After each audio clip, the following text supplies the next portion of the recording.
Ki vagyok én? Nem tudom.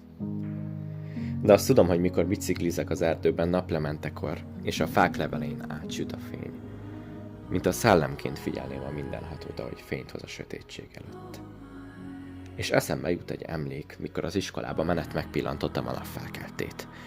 Majd körbenézve azt láttam, hogy az emberek a reggeli fáradtságtól könnyes szemükkel a telefonjukat bámulva tudomással vesznek a körülöttük lévő csodáról. És így illant el a pillanat. Lehet tényleg egy szellem vagyok, mert olyan dolgokat veszek észre, amit csak oly kevesen tartanak említése méltónak. Az apró csodát, amit a mulandóság ténye tesz tökéletessé.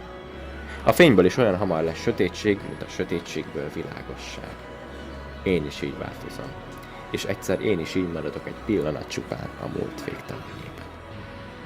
És ha megkérdezed, ki vagyok én, majd csak annyit mondok, hogy már nem az, aki tegnap voltam.